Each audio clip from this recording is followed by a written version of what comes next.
हैरान करने वाली खबर यह है कि दूसरे चरण में चुनाव प्रचार के आखिरी दिन नरेंद्र मोदी चुनाव प्रचार करने के लिए उतरे ही नहीं। प्रधानमंत्री एक दिन पहले ही बिहार का रण छोड़कर चले गए। क्या प्रधानमंत्री ने रिजल्ट से पहले ही हथियार डाल दिए? प्रधानमंत्री बिहार चुनाव से एक दिन पहले ही चले गए। नहीं, कहीं विदेश नहीं गए, वो देश में ही थे, दूसरी जगहों पर थे, दूसरे कार्यक्रमों में थे। देखिए, अब तक ऐसा बहुत कम हुआ है कि नरेंद्र मोदी ने बीच लड़ाई में मैदान छोड़ दिया हो। बिहार चुनाव के अंदर प्रधानमंत्री नरेंद्र मोदी जी ने बहुत बड़े संकेत दे दिए हैं। क्या प्रधानमंत्री नरेंद्र मोदी जी ने इस बात को समझ लिया है कि बिहार के अंदर एनडीए का, भाजपा का पूरी तरह से सुपड़ा साफ होने जा रहा है? जिस तरीके से प्रधानमंत्री नरेंद्र मोदी जी ने रैली प्रचार प्रसार पूरी तरीके से बंद कर दिया, उसके बाद की खबरें सामने निकल कर आने लगी हैं। क्या मोदी जी ने घुटने टेक दिए हैं? हमारे साथ वरिष्ठ पत्रकार मौजूद है प्रज्ञा मिश्रा, आप उनकी इस रिपोर्ट को देखिए। दोस्तों, हैरान करने वाली खबर यह है कि दूसरे चरण में चुनाव प्रचार के आखिरी दिन नरेंद्र मोदी चुनाव प्रचार करने के लिए उतरे ही नहीं। प्रधानमंत्री एक दिन पहले ही बिहार का रण छोड़कर चले गए। क्या प्रधानमंत्री ने रिजल्ट से पहले ही हथियार डाल दिए? प्रधानमंत्री बिहार चुनाव से एक दिन पहले ही चले गए। नहीं, कहीं विदेश नहीं गए, वो देश में ही थे, दूसरी जगहों पर थे, दूसरे कार्यक्रमों में थे। देखिए, अब तक ऐसा बहुत कम हुआ है कि नरेंद्र मोदी ने बीच लड़ाई में मैदान छोड़ दिया हो। जो नरेंद्र मोदी बंगाल में कोरोना के बीच रैलियां नहीं छोड़ रहे थे, वो बिहार में बीच लड़ाई से ही आउट हो गए। ये बात बहुत सारे लोगों को हजम नहीं हो रही है। दोस्तों देखिए, या तो भाजपा जीत के फुल कॉन्फिडेंस में है कि रैली वैली करने का क्या ही फायदा, जीत तो हम वैसे ही रहे हैं, या फिर उन्हें इस बात का डर है कि इस बार जीत मुश्किल है, तो अब रैली वैली करने का क्या ही फायदा। क्या प्रधानमंत्री के पास बिहार में रील, कट्टा और कनपट्टी के अलावा बताने को कुछ नहीं रह गया? चलिए, प्रधानमंत्री नहीं बता पा रहे हैं, कोई बात नहीं, लेकिन प्रधानमंत्री के संतरी मंत्रियों को भी तो लोगों के यूट्यूबर बन जाने में भाजपा उपलब्धि नजर आ रही है। आपको याद है ना, 12 रुपए देते थे ना अपना मोबाइल चार्ज कराने के लिए, ये अंधकार बिहार था। और आज मुझे खुशी होती है कि आज नौजवान गांव-गांव में यूट्यूबर बना हुआ है और यूट्यूब पर मगही में, मैथिली में, भोजपुरी में, अपनी भाषा में अपनी कमेंट्री करता है और यूट्यूब में चढ़ा देता है और उसके माध्यम से वो इन्फ्लुएंसर बनता है। इस तरीके की स्थिति बनी है। क्या मोदी ने, नड्डा ने, शाह ने कोई यूट्यूब कौशल विकास योजना चलाई थी क्या? या फिर प्रधानमंत्री यूट्यूबर लेकर के आए थे, जिसके कारण बिहार के युवा यूट्यूबर बन गए, जिसका श्रेय भाजपा लेने लगी है? बिहार में भाजपा ने यह साबित करके दिखा दिया कि युवाओं के रोटी रोजगार के विषय पर वो सिर्फ थेथेराई कर सकते हैं। भाजपा का मजबूत पक्ष है हिंदू मुसलमान करना, लेकिन देखिए, बिहार में हिंदू कोई भी स्कोप नहीं है। भाजपा ने घुसपैठियों का मुद्दा बनाया, लेकिन उसमें भी कोई दम नहीं है, क्योंकि जिस बिहार में बिहार के लोग नहीं रह रहे हैं, वो बेचारे दूसरे राज्यों में काम धंधा तलाश रहे हैं, वहां घुसपैठिए के भजिया तक। ये सवाल भी बहुत बड़ा है। ये सामान्य सी समझ में आ जाने वाली बात है। न घुसपैठ चला, न हिंदू मुसलमान चला। रोजगार ये एक आदमी को छोड़ करके किसी को देते नहीं है। किसको देते हैं वो तो आपको मालूम है।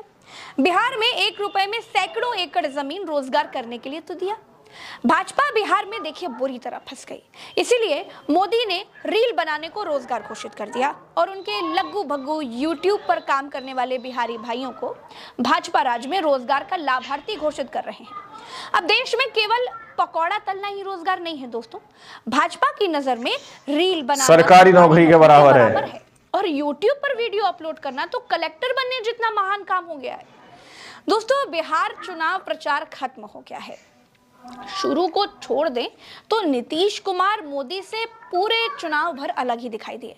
मोदी अलग ही कट्टा कनपट्टी का गीत गा रहे हैं। इस चुनाव में लोग बीमार नीतीश कुमार को बता रहे थे, लेकिन भाई मानसिक संतुलन किसी और का हिला हुआ दिखाई दे रहा था। पहले चरण में बम्पर वोटिंग ने बदलाव का संकेत दे दिया है। यही कारण है कि दूसरे चरण के पहले ही भाजपा के पैर उखड़ने लगे। आखिरी दिन भी तेजस्वी यादव ने 2 हेलीकॉप्टर बदलकर 16 रैलियां की। समय कम है, आज 16 जनसभा। आज मेरा जन्मदिन भी है।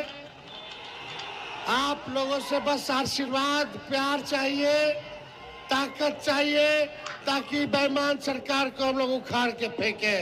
दोस्तों, तेजस्वी यादव ने पहले चरण में 82 रैलियां की और दूसरे चरण में करीब 50 रैलियां। तेजस्वी यादव के बाद नीतीश कुमार ने सबसे ज्यादा रैलियां की। आज की तेजस्वी यादव की रैलियों की एक तस्वीर आपको देखनी चाहिए। तस्वीर आपको इसलिए दिखा रही हूं दोस्तों क्योंकि गोदी मीडिया को ये दिखाने से गोदी मीडिया को ये दिनार की तस्वीर है। आप लोगों से बस आशीर्वाद प्यार चाहिए, ताकत चाहिए, ताकि बेईमान सरकार को हम लोग उखाड़ के फेंके।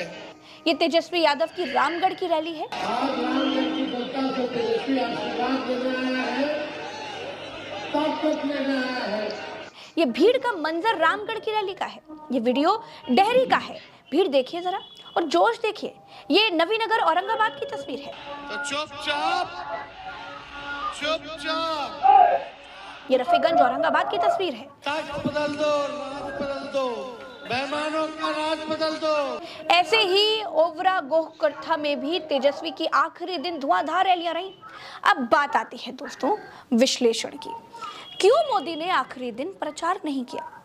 जब मैंने देश के वरिष्ठ पत्रकार केपी मलिक जी से इसके बारे में पूछा तो उन्होंने क्या बिहार का रण छोड़कर सुनिए जरा। नहीं, देखिए प्रज्ञा जी, ये तो बात ठीक नहीं है जो आप कह रहे हैं कि भाई आखिरी रैली थी और उसमें नीतीश जी का आना चाहिए। तो तस्वीर बहुत पहले साफ हो चुकी है कि दोनों के राहें जुदा हो चुकी हैं बहुत पहले ही। और ये तो उसी दिन तय हो गया था जब प्रधानमंत्री की पहली रैली हुई थी और पहली रैली में शरीक हुए थे नीतीश कुमार, शायद ये सोच के कि भाई नीचे के लोग बदमाशी कर रहे होंगे, चाणक्य हो सकता है उनका नाम ना उम्मीदवार घोषित करना चाहे और पीएम अपनी रैली में शायद उनका नाम घोषित करें, ये कोई स्ट्रेटजी भारतीय जनता पार्टी की हो, ये सोच के नीतीश कुमार प्रधानमंत्री की रैली में शरीक हुए थे। लेकिन जब उनको ये हुआ कि प्रधानमंत्री ने भी अपनी रैली में उनका नाम नहीं लिया और उन्होंने कहा कि अगला मुख्यमंत्री एनडीए का होगा, तो वो समझ गए कि ये भारतीय जनता पार्टी की एक रणनीति है और इस रणनीति में कहीं ना कहीं मोदी भी शामिल है।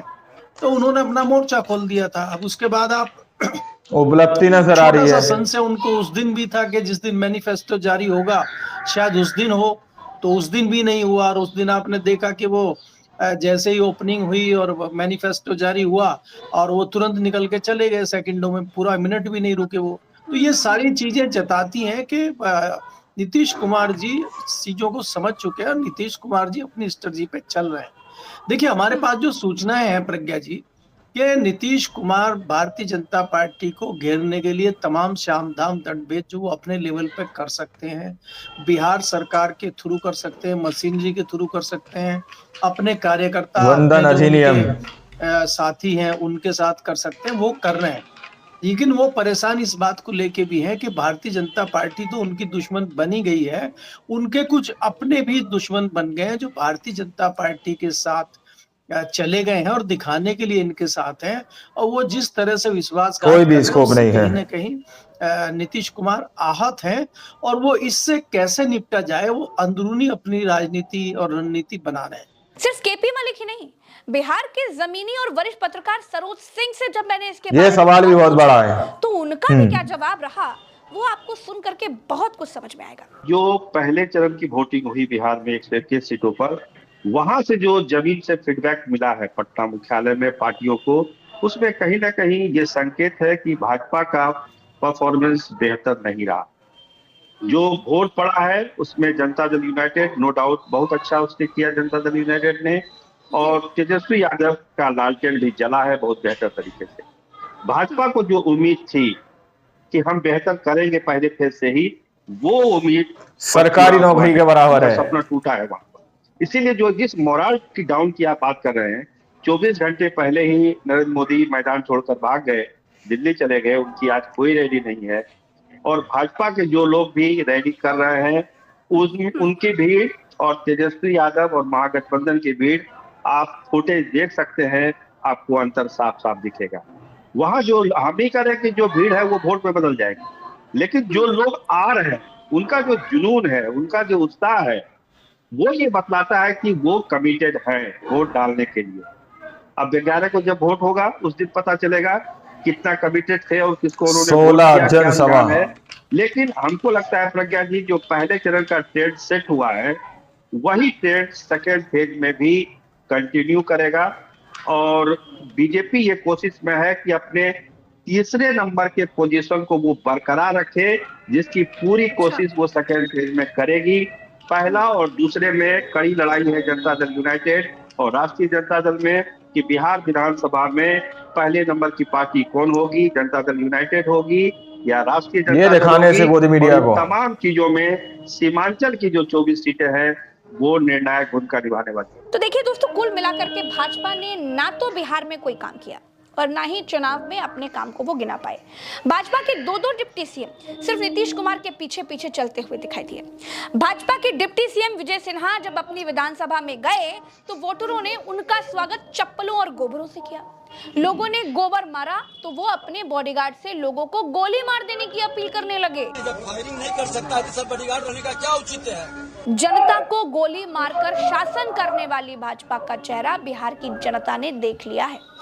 कट्टा, तमंचा और कनपटी पर गोली मारने की बातें कौन करता है, ये बिहार की जनता बड़ी अच्छी तरीके से देख रही है। मोदी, लालू दोस्तों, आप लोगों ने इस वीडियो को शुरू से आखिर तक देखा। वीडियो के अंदर साफ तौर पर बात की गई है कि किस तरीके से आखिरी दिन तक हर एक संभव और मुमकिन कोशिश करने वाली भाजपा, करने वाले मोदी जी आज आखिर प्रचार प्रसार तकरीबन 1.5 दिन पहले ही क्यों बंद कर दिए। क्या मोदी जी को इस बात की आशंका हो चुकी है कि भाई अब प्रचार करने से कोई फायदा नहीं है, बिहार के अंदर हार पक्की है? या फिर मोदी जी को, भाजपा को, एनडीए को इस बात का कॉन्फिडेंस है कि हम रैली करें या ना करें लेकिन फिर भी हम जीत जाएंगे? क्या इस चीज का कॉन्फिडेंस है कि ईवीएम से चुनाव बिहार के अंदर हो रहे हैं तो कोई हमारा क्या ही कर सकता है? आखिर क्यों प्रधानमंत्री नरेंद्र मोदी जी ने बिहार के अंदर 1.5 दिन पहले ही प्रचार करना बंद कर दिए, इस पर सवाल उठने लगे हैं। प्रज्ञा मिश्रा ने इस वीडियो के अंदर आप लोगों को A to Z समझाने और बताने की कोशिश की है। आप लोगों ने देखा सुना। अब आप लोग इस रिपोर्ट के बारे में क्या सोचते हैं, क्या समझते हैं, अपनी राय कमेंट सेक्शन में जरूर दीजिएगा। मिलते हैं अगली वीडियो में, जब तक के लिए जय हिंद, जय भारत।